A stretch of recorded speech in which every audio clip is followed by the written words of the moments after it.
Live from Honolulu, Hawaii, it's Baptiz by Fire. And here's your host, Justin Baptiz. Welcome back to another episode of Baptiz by Fire, Conversations with Justin, where we dive into the stories, struggles, and triumphs of our incredible guests. And I'm your host, Justin Baptiz. And we are here with a very special guest all the way from Sacramento, California. If you haven't heard this artist right now, I want you to go to your phone, go to your Apple, iTunes, Spotify, the whole nine yards. Please check out this wonderful artist. We're here with R&B soul artist Jordan Kalé. How you doing, my friend? I'm doing great. I'm blessed. I'm blessed. Thank you for having me, man. Absolutely, man. Good to meet you. I know that we know a mutual friend, and Yeah, with BASI VIBE or whatnot. Um, yeah, it's my brother. but yeah, definitely good to see you. First things off, you just recently released your single Apple Tree on Yeah. February 11th of 2026. Now, what was the creative Mhm. process behind that track and what inspired it? Ooh. The creative process. So it was produced by Bap Notes, and my uncle too, Uncle Rod. Shout out Uncle Rod. He sent me a beat. Well, I think he sent me two beats, and no, he sent me one. And the file was for Jordan. So I was like, all right. So I'm just listening to it. And immediately when I heard the beat, the first thing that came out of my mouth was sitting in this apple tree. Like that melody, just how it sounds on the record. It came to me. And so um I just built the record from there. And I now that I think about it, the the beat gave me like a really soulful vibe. It took me back to like D'Angelo, Dwele, Erica Badu, Raheem Devon. Like it took me to that era. And those are artists that I really studied. And so that's kind of the vibe I was in. And just as far as the feeling, it just made me feel like love. It made me feel like maybe I'm chilling at a cigar lounge or maybe coffee in the morning. Like it kind of gave me that vibe. So I took all of that, put it in a cup and spun it together, and that's how you got Apple Tree. And once I finished writing the song, I reached out to the featured artist Day, who's my sister, and we used to be in a group together called Ode to Saturday. Shout out Day, and she laid a rap verse on it, and she killed it. And yeah, that's pretty much how the song came to be. Now, sonically and emotionally, what does Apple Tree represent to you at this stage in your journey as an artist? Mm, definitely a transition and a shift. Um, I have felt a shift in my spirit, a shift musically. My first project that I released in 2024 called Out of My System, it was very dark, but that was just where I was at. It was a really dark album. It was more hip hop and R&B leaning. And so at my core, I'm a soul singer, and I've just been getting reconnected back to those sounds and using my voice more and in different ways. So I think that's what that represents. As far as like conceptually, Apple Tree is Apple Tree is my safe space. It can be your safe space, your sacred area that you're at, and anybody that you let into that apple tree, they got to be worth your time. Everybody can't be in the apple tree, because the apples represent the fruits of your labor, and those things are very special. So that's how I look at the apple tree. It's just a sacred space, and the record's just about finding that person that you want to share that sacred space with and share that part of you with. Um, Meanwhile, the world is going crazy around you, but you can find peace and solace in that person and in your apple tree. I like that. I like that. Thank you. Cool. That's real cool. Yeah, I've heard the track this morning. Does kind of give me an R&B feel like Erykah Badu. I felt a lot of that in there, Raheem Devon and whatnot. You touched on those artists a little bit earlier. How they helped you in your career, musically? Mm, I would say like the Dwele. I listened to a lot of Dwele. I listened to a lot of Raheem Devon when he first came out, Music Soul Child. So those artists helped me find my mature voice. I would say when I first started out, I've been singing since I was a kid, but when I started performing on stages and things like that at 9, I would choose a lot of female songs because like I had, it was before the voice change and I was able to hit a lot of crazy notes in my head voice. And so that was where I felt comfortable singing, was singing in the rafters. But of course, when puberty hit, my voice started to change. And so I didn't really know where to pull from. But once I discovered those artists, um, they helped me find a sweet spot.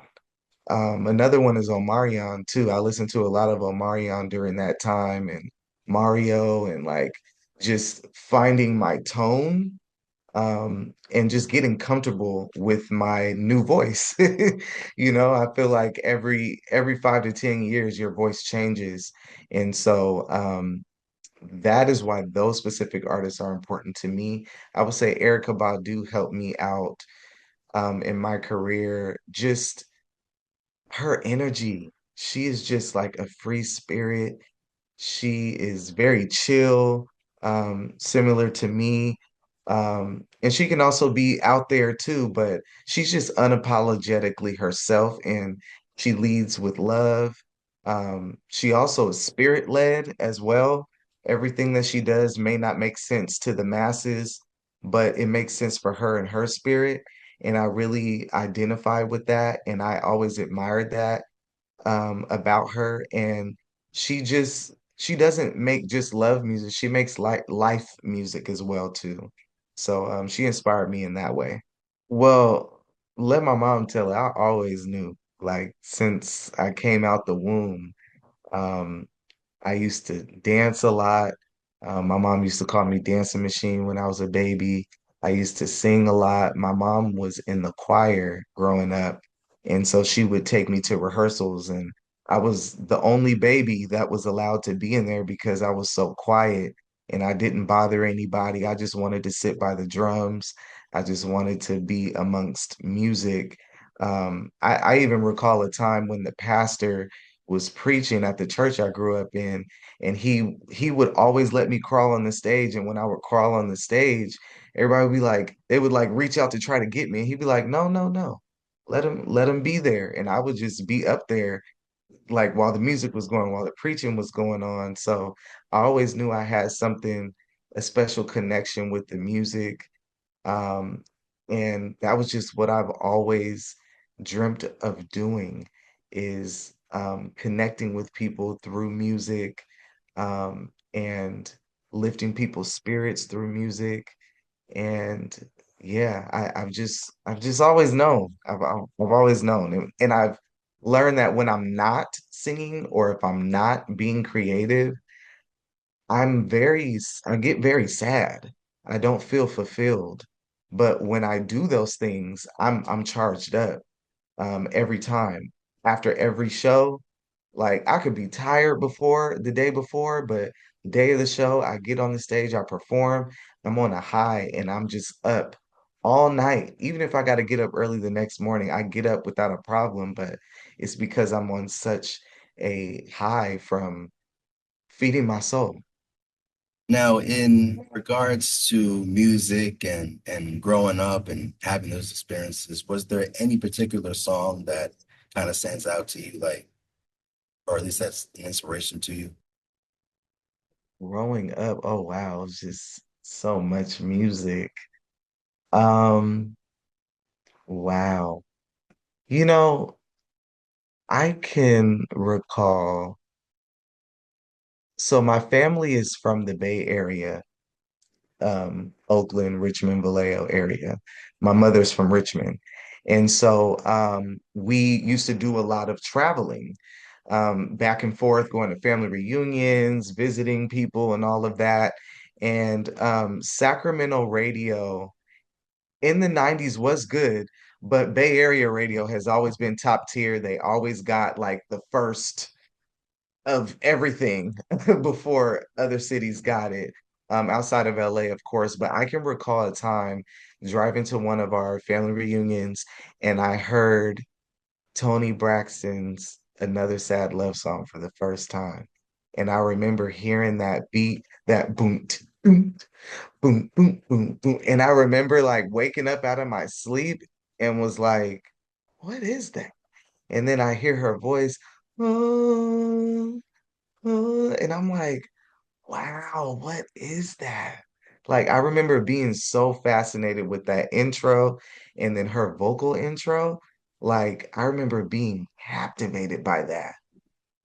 Like, that, like, really changed my ear. And it really, that was when I also was reminded that beats, I love making beats, I love creating beats because that was like something I wanted to recreate and keep hearing over and over again.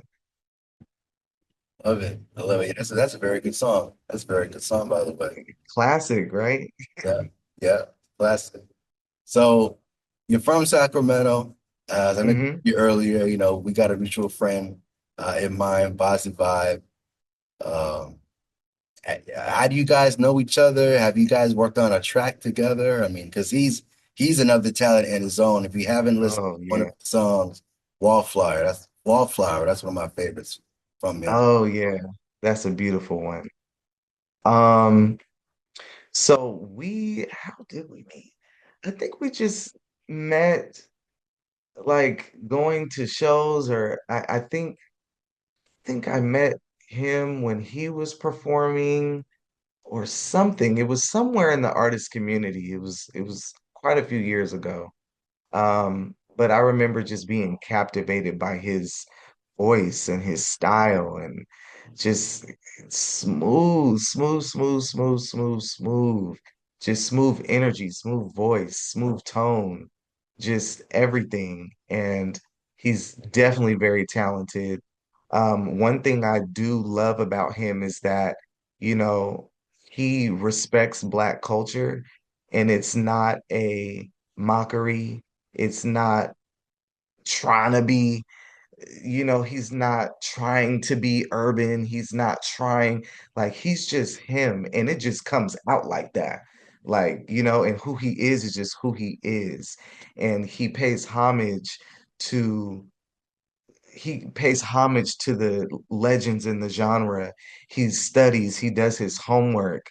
And I really, really respect that about him, that he he just respects Black culture and Black music, and he knows what that is, and he knows his place in that. And I feel like that's really beautiful. And I also think it's kind of hard to come by too, because a lot of times, you see artists who are not Black or just trying to make the music, but also trying to be something that they're not and trying to recreate us, and then even sometimes not even paying respect to us and just jacking it and going down the road with it. Like, that's why that's one of the reasons why I respect what he does because it's just so authentic.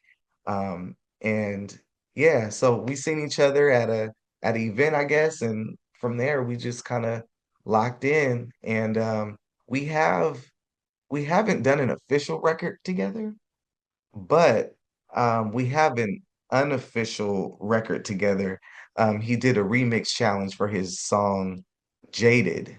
and I posted my remix, and he loved it, so he reposted it. And every time he performs it at his show, like if I'm in town or if I'm around, he'll hit me up and he'll say, "Hey, can you come and do your verse?" And I'm like, "Yeah, of course." Like I can never say no. I can never say no to B. So we actually did that song at a concert in the park last year with a K and um if I'm saying his name right, Brent Bliss. We all had verses to it, so we performed that at concerts in the park last year, and it was really, really dope. And shout out to him for bringing me out on that big stage. I appreciate that. Yeah, he's definitely one of the dope artists out of Sacktown for sure. Oh yeah, for sure. Now, for you in your style of music, you describe your style um, as soul and R&B. Different Hmm. different type of soul music. I'm sure you could probably expand on it more. Um, Hmm. but how would you define that in your own words, and what makes that style such a natural fit for you as an artist? Mm. I would say I would really call it like eclectic soul. Because I'm really just getting started as a solo artist. Been a solo artist for about 5 years now. And I would like there's still so much that I have not expressed or that I have not shared with the world yet. So the base is soul, and I've just been inspired by so many genres um that's beyond R&B. Um, I've been heavily inspired by pop music, heavily inspired by alternative music, um, gospel. I have gospel roots. So you hear all of those elements in my music. A lot of my hooks are a lot of my hooks in my songs are heavily inspired by pop. My tone at times it can get very gospel, or even my harmonies get gospel. And just the R&B is like the writing, you get hip hop elements as well. Because I love hip hop, I love rap music as well. I think I was a rapper in a past life. So that's why I mean, we call it R&B soul, but I would really call it eclectic soul because it's a melting pot of things wrapped in one. And I sing from my soul every time. Now, if listeners were to hear your music for the very, very first time, what do you hope stands out about your music, not only just being creative, but also being Hmm. sonically? Um, I think what stands out is my heartfelt emotions in the lyrics. Yeah, I would say my heartfelt emotions in the lyrics. I write all of my music, and even some of the songs I've collaborated with other artists. It's just very heartfelt, and I want my music to be the voice for the voiceless because that was what music was for me when I didn't have the words to explain a certain emotion or how to approach a situation with a person or even have the courage to say something to a person. I would always refer back to a song and pull up lyrics to help me with that. I even remember, there's a Christina Aguilera song called Fighter that really helped me um, get through my childhood trauma and having to explain to the person that abused me how they made me feel and how I overcame that. And I didn't have the words to say that as a 9-year-old kid or an 8-year-old kid. I didn't have those words. But when I heard that song, and just talking about, she speaks so courageously in that song to her enemy and to that person that hurt her. And it was just what I needed to say. So I want my music to be that for people. You mentioned about how you've overcome a lot of those obstacles in your career. Mhm. Knowing that you've overcome a lot of those things in your career, and knowing that you've been in this music industry for 5 years, you said? Um, it's actually been It's actually been 17 years. But I've been a solo artist for 5 years, and but prior to that, I've been in gospel groups or different R&B groups, and my last group I was in was Ode to Saturday with Dave. We were in that group together for about 7 years. So it's almost been a 20-year journey for me. Okay. And since you've been on that journey, is there anything that you wish you would have known when you first started out in your career? I wish I would have known that social media would become what it is today, as far as like for artists, as far as everything being visual. Um, because when I first started out, when I first started out, visuals weren't as important. And even like back to when I first started singing on stages at 9, like visuals weren't as important until you got signed by a label and then they did a music video for you and then that was your thing. Or if you did like some sort of interview or something, like in the early 2010s or whatever, Instagram was a thing, but it wasn't like, you could still get your music to people without putting on a full video or having to make content. And the reason why I say I wish I knew that is because I've had a lot of really special moments that went unrecorded and undocumented. There may be photos and things like that, but there's not a lot of video from a lot of my early years. Um, and I think that that would have helped me a little more along my journey as things were transitioning.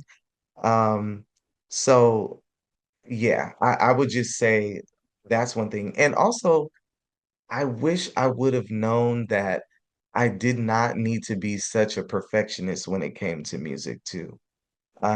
Because I have a lot of music that has been recorded over the course of the almost 20 years I've been doing this. And there was so much time where I sat on music because I didn't think it was perfect for the world or even for my ears.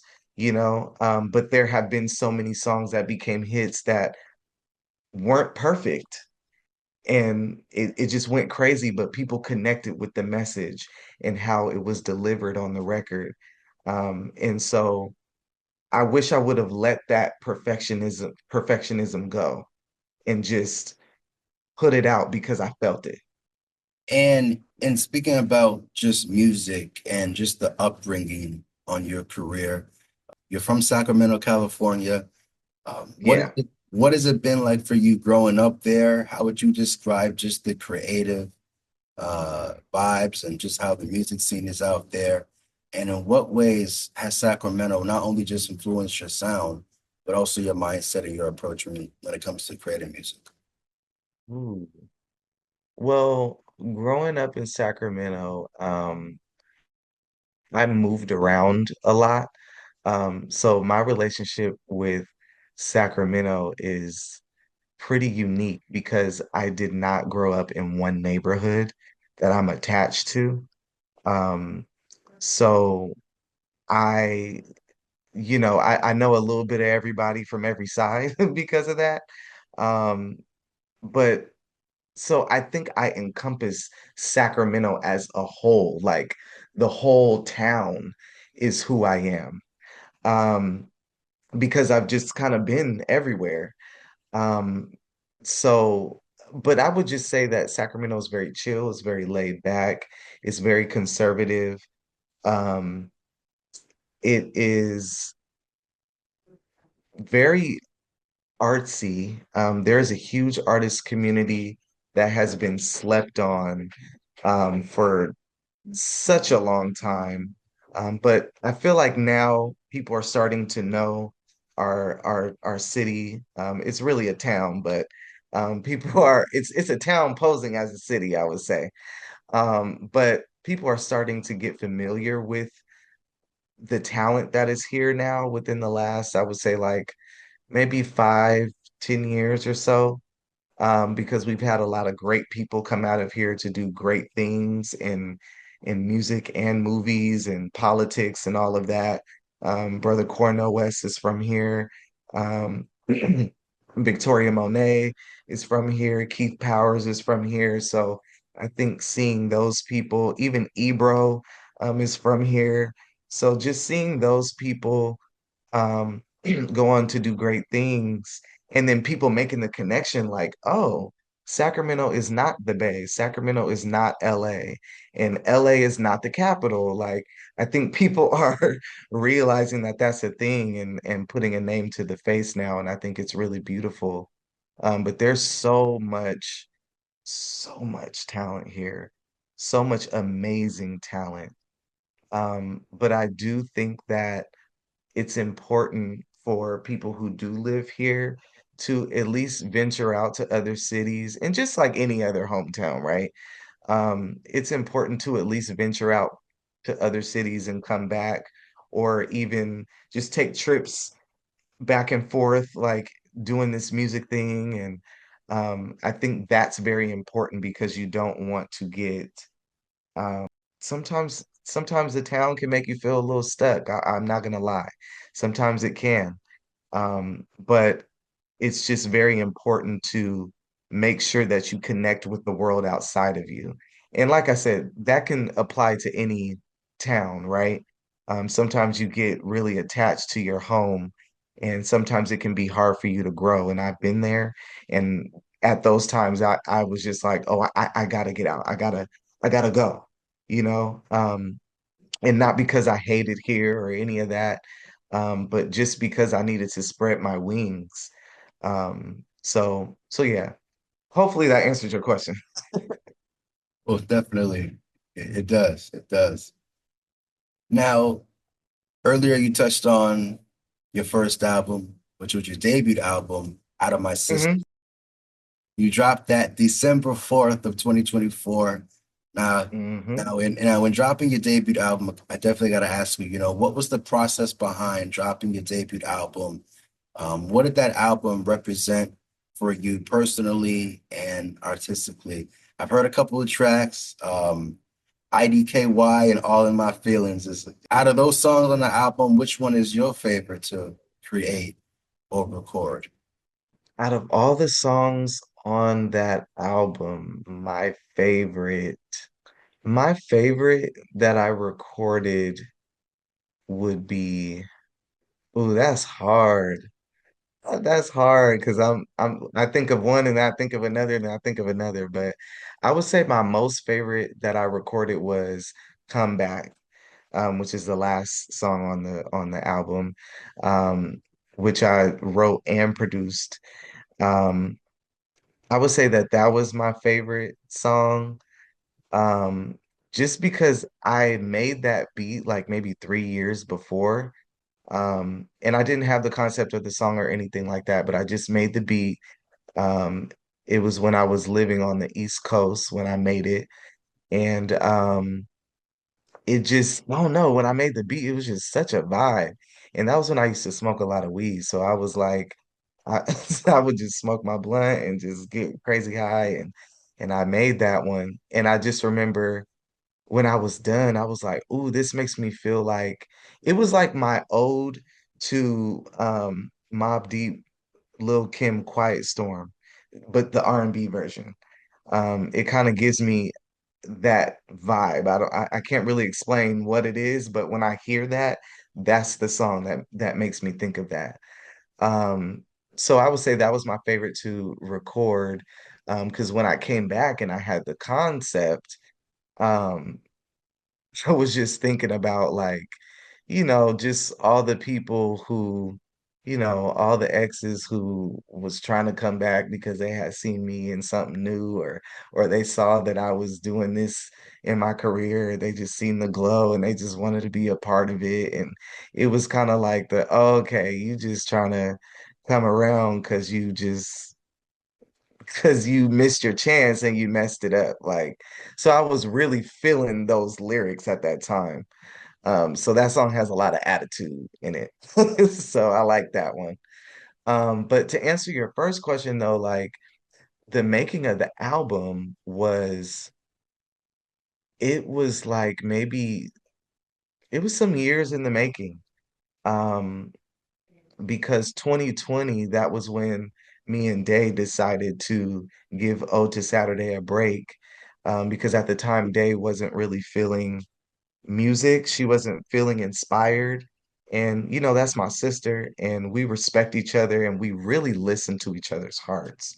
And so, and we know like there's no ego at all. So it wasn't like I want to go solo. It wasn't any of that. It wasn't any hate. I really understood and felt where she was at that time. In the same breath, though, I didn't want to stop. I was still inspired and I wanted to keep going. And we always had a formula for our group where we had a lot of songs together, but on our projects, sometimes you would get songs where she's leading, I'm singing background, or vice versa. So it wasn't that hard for me to start making music on my own because some of this stuff I already had in the tuck because we would just be constantly creating. So from there, from 2020 and on, that's how my solo project um, started to build. And I came with the concept of out of my system when I had moved back to Sacramento after living on the East Coast for 2.5 years. And and just coming out of a really messy situation and just trying to get that out of my system. And I was also going through a rebirth personally as well too. Um, and coming back to myself and meeting my higher self. And so that's really what the title comes from, is just like I gotta get this out of my system, like all these things and these feelings that I was having and just the old energy, I gotta get it out of my system so I can move on to the next chapter of my life. And so it was just really closing the chapter of my old self and sharing that with the world. And it was very special to me because I was born on December 24th. So it was it was crazy how it just so happened for the record to come out 2024 in December on the fourth day. 24 is my favorite number. I have it tatted on me. So that was very significant and intentional. Um, it was intentional that the album came out that year, but it was out of my control that it came out the month that it came out. Everything just fell into place and it just happened. So that project will always be special to me, and I really love that project. Now, looking back on Out of My System now, Hmm. I know earlier you mentioned about a song from that project that you feel best represents you as an artist. But since that album came out, there's been about a 2 year gap between your debut Hmm. album and where you are now. With what you had mentioned earlier, would you say that that was a time period, or pretty much, what was that time period like for you, creatively and personally? And was that gap intentionally just for growth and reflection, or did life naturally shape the timing of what it is now? No, it wasn't an intentional gap at all. Um, it was really, it was really like just the struggles of being an independent artist, really. Because, I was watching an interview of Money Long, and she was saying being an artist, being an independent artist is expensive. And it really is. I don't have a team. Um, I have, me and Day, we have a record label that we started together called Love Party Vibrations.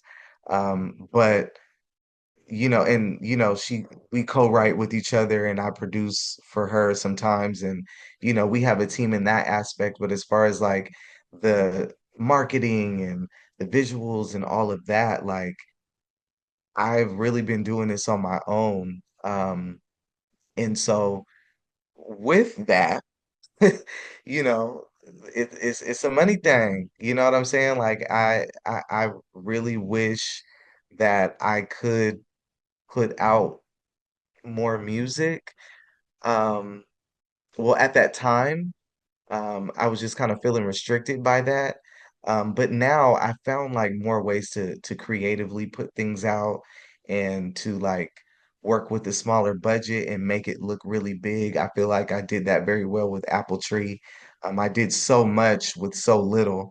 But that was my first time putting out a project by myself. And so it was a learning lesson. There was a lot of things where I feel like I dropped the ball on and that I could have done better. And I think that it was just me learning the game pretty much is why there was a 2 year gap in that. I feel like I should have milked some of the songs a little more because I got some really great songs on there, but I can always circle back to them. That's one thing I'm learning about, like I said earlier, letting go of perfectionism. You know, I can always bring a song back. I can always shoot a video again later. And that maybe that might be the song to go crazy, even crazier than Apple Tree. Like, you know, so that's pretty much where the 2 year gap came from. I did 2025, I picked up the steam and I dropped 333. And the concept of that song really inspired me to not get into the woe is me of like, oh man, I can't do this and I want to do it like this, but I'm gonna just wait. And then months pass by and all of this. I had to just tell myself like, listen, you're in a great space in your career. You've come so far. And, one of the lines in the song is, I'm dunking on my goals, call me Jordan. Like, your name is Jordan. You always gonna score no matter what you do. You are a natural. I had to say these things to myself, and you can't stop. You would look so crazy if you stopped now. You know what I'm saying? So that song kind of reignited my fire. And then so from there I had like a new energy. So yeah, I definitely plan to be more consistent with dropping music. I'll be dropping another single later this month, and I'll be putting out another project this year. So I got my steam, and I got my plan together, but ultimately it's just, yeah, just learning how to be an independent artist and just balancing real life and my creative life is why there was such a gap in between. Now, looking back on your album that you released, is there a song now that you might have unreleased that you felt like, okay, this song should have been on the album, or you're just, waiting for the right time to drop certain things in your music career? Yeah, I have a couple of songs because originally Out of My System was longer. There was about 12 tracks and I ended up cutting it down. Um so there are a couple of records where I was like, man, I really should have put that on there. Um and even records that like really fit with that sound that I didn't put out. And I'm like, man, um I really should have put that out. But you never know. You never know. They may come out. I just feel like on this project I'm working on now, that sound doesn't really mesh. But I'm also growing out of having demoitis too. So those songs I can always like repurpose and give it a different sound. So I'm kind of experimenting with that. But there's also some records that didn't make that album that fits this era now and that will be on this upcoming project. So you guys will be getting those songs. Yeah, with Apple Tree being out right now, What can fans expect from you in the near future? Obviously, we've been talking more singles, but what Yeah. about the visuals? What about a new project on the way? Yeah, so I will be putting out two new projects this year. And you will be getting more visuals. I will be showcasing more of my dancing background, because I'm a natural dancer and trained dancer as well. So I'll be showcasing more of that. Um, More collaborations with other artists as well I have on the way. And you'll see more of my production. I have a couple of records that I produced on other artists that will be coming out this year as well. And I'm looking to collaborate on the songwriting tip of things as well, and just doing more shows, um, just outside of California. Just really, I really see myself going international, and just taking my music all around the world and spreading that love party vibration, connecting with new people like yourself. And yeah, so that's what y'all can expect from me. Now, as you continue to evolve as an artist, what kind of impact do you hope that your music leaves on people? I hope it leaves a positive impact on people. Um, I want to bring love and light and understanding. I also I want my music to impact men in a way that where it says, and people, and where men understand that it's okay to cry, it's okay to um be vulnerable, it's okay to open your heart up, it's okay to feel your feels. You don't have to be this like, you ain't gotta be macho man all day every day. um it's okay to feel soft. That's okay. And that's normal. And that doesn't make you feel any less than. Um, and I feel like that's just been a thing for men, especially black men. We like if you cry, you soft. If you tell too many of your feelings, you weak, or you acting like a female. Like, no, that is natural. It is okay to have feelings. It is okay to cry for a day if that's what you need to do. It's okay to cry in front of people, in front of those people that you trust. You don't need to save face. That's all right. It's okay to admit that you got your heart broke. You know what I'm saying? And I really want to just teach my other brothers out there just to communicate better. We got to get better at communicating our feelings because it prevents us from making stupid decisions. You know what I'm saying? And I feel like the ladies, they got that communication down. They got it. With the men, it's a little harder for us. And I think it's because we just feel like we have to not be weak and not be soft, and you know we just are in our heads too much. So that's the kind of impact that I want to make on the men, but just in all people in general. I just want to bring the people together and just be a soundtrack for the movement. There's a lot of things going on in this world right now, and I want my music to just be a bright spot. Yeah, touching upon relationships and life and all that whatnot. I mean, reassurance is a big thing too. Yeah, yeah, yeah. And what's crazy is that, like, the majority of the people that really love all of my feelings are men. So that lets me know, like, I'm doing my job. Like, I'm letting them know it's okay, you know? Because that song is just about like letting somebody go and being like, dang, I really shouldn't have did that. That wasn't a smart choice, but now I'm sad about it, and that's okay, so Well, if you definitely need a relationship coaching advice, you're that guy for it. So, I listen, I'm not there yet, but I guess I have a piece or two to share. Anyway. Now, I know that you're a singer-songwriter and you're also a producer. So, Mhm. what part of making music do you enjoy the most? Is it the writing aspect, the recording Mm. aspect, creating melodies, or performing? Ooh, I would say, you know, I one of my favorite things to do is to sing backgrounds.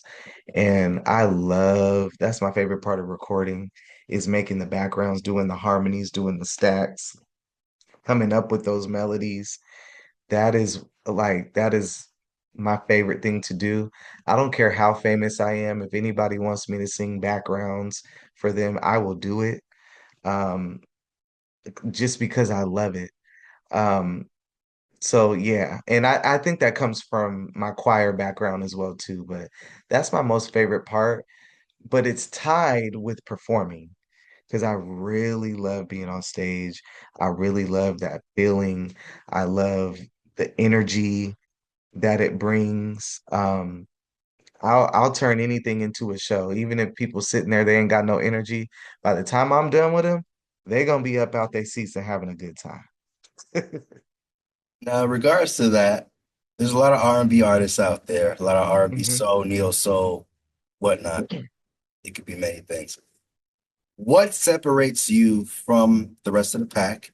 And if anyone hadn't heard about you as an artist, what would be three songs you'd want them to hear and why? Okay, so first question, what separates me? Um, I think what separates me from the other artists is I think what separates me from other artists is my tone.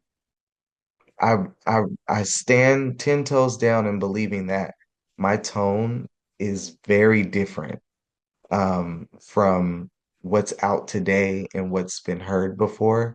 I can morph my voice in moments to sound like certain things, but my natural tone is something that sets me apart. I also feel what sets me apart is um, I can make different genres of music. I can play in the gospel space. I can play in the soulful space. I can play in the pop space. I can play in the alternative space. Um, I can melt into any pot that there is, and it sounds natural. It doesn't sound forced. Um, the other thing that sets me apart is that um, I make soul music, but I'm a dancer. And that's something that hasn't been seen before. A lot of the dance artists are more pop R&B or just hip hop R&B. But um, what I want to showcase to the world is being a dancer who sings soul music. Um, so I think that's what sets me apart. Um, and then your other question, okay, so you said three songs um that if people wanted to know me as an artist, right? Okay, so three songs, I would say Time, Dreamin', and Apple Tree. And if I had to throw in a fourth, I would say All in My Feelings. I chose those records because all those records are totally different. Time is like almost like an alternative R&B soul record. Um, Apple Tree is just flat out soul. It's neo soul to its core. And it's a little boom bap too. Um, and Dreamin' is R&B pop, and All in My Feelings is hip hop R&B. So I feel like all those songs can that showcases my versatility in those four songs. I like it. I like it. You mentioned a lot about dancing and dance, so I forgot to ask you this question, but um, who are some of the dancers that you've looked up to in your career? Ooh. There's this choreographer that I used to watch on YouTube faithfully. Her name is Luam.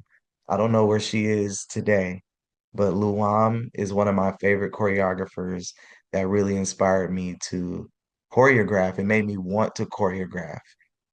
So I would say Luam, Janet Jackson, Michael Jackson for sure. Who else? I would also say just like if we're gonna go back, like Gregory Hines, because I had a phase in my life where I tap danced too, so I was really inspired by that. I would even say, um, I would even say Chris Brown. Um, Really, what made me want to really be a full packaged singer dancer and was like, okay, I'm ready, like let's get it. Was when Sierra and Omarion came out. When they came out, I was like maybe 13, 14, and I was like, oh, I could do that. And I used to record it. That was before like DVR and all of that. I would record it onto the VHS, the BET Awards, and I would learn their performances. And I would stand in front of the TV and just learn everything down. Still to this day, like Omarion's 2004 performance, I know it front to back. Sierra's 2004 performance, I know it front to back as well. So yeah, I would say those people really inspired me. And then like some local dance heroes as well. Um, Phil Tayag, who is one of the pioneers of what was then Boogie Monsters, what morphed into Jabberwockies. He's also from Sacramento as well too. I got to take a few of his classes back in the day. So I was heavily inspired by that. And um, I also want to acknowledge um, my two brothers, DZ and Nick. Nick, we had a dance crew together, Superheroes in Training, back in the early 2000s. And DZ, they both used to dance with Phil as well. But they really inspired me and like really trained me hands-on as a dancer for a long period of time. And they opened up their home to me as well when I was going through some things. So I will always tip my hat to them and give them their respects. When I win my first award, I want them there. Like they have a lot to do with me as a dancer. It's brilliant, man. Yeah. Well, I'm definitely looking forward to your creative success. And I'm so glad that we had a chance to get this interview. Make sure you guys check out Apple Tree out right now on all streaming platforms. Pleasure to have you here, Jordan. Thank you. Thank you for having me, man. Hope to be back. And that concludes another conversation with Justin. You can reach Justin Baptiz on any of the social media handles listed here. So, until we meet again, remember, it's Baptiz by Fire.